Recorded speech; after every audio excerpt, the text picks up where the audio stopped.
తెలుగు రాష్ట్రాల్లో ఎండలు వర్షాలతో భిన్న పరిస్థితులు నెలకొన్నాయి. బంగాళాఖాతంలో అల్పపీడనం ప్రభావంతో కొన్ని ప్రాంతాల్లో వర్షాలు కురుస్తున్నాయి. ఈ క్రమంలో భారత వాతావరణ శాఖ అమరావతి వాతావరణ కేంద్రం కీలక ప్రకటనలు జారీ చేశాయి.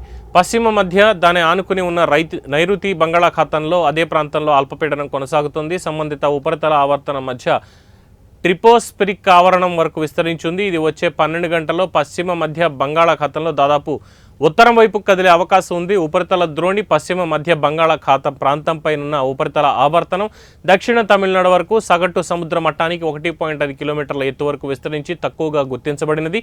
వీటి ఫలితంగా రాష్ట్రంలో రాగల 3 రోజుల వరకు వాతావరణ సూచనలు చేసింది.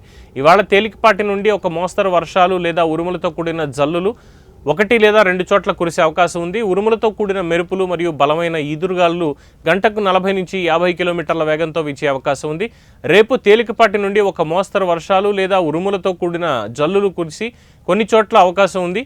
ఉరుములతో కూడిన మెరుపులు బలమైన ఈదురుగాలులు గంటకు 40-50 కిలోమీటర్ల వేగంతో వీచే అవకాశం ఉంది. దక్షిణ కోస్తా ఆంధ్రప్రదేశ్లో తేలికపాటి నుండి ఒక మోస్తరు వర్షాలు లేదా ఉరుములతో కూడిన జల్లులు 1 లేదా 2 చోట్ల కురిసే అవకాశం ఉంది.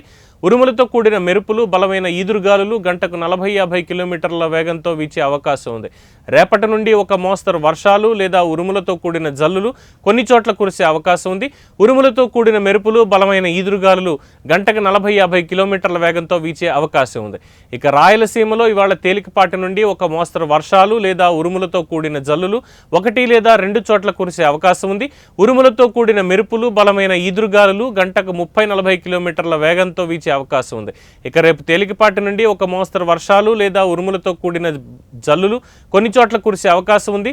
ఉరుములతో కూడిన మెరుపులు బలమైన ఈదురుగాలులు గంటకు 40-50 కిలోమీటర్ల వేగంతో వీచే అవకాశం ఉంది.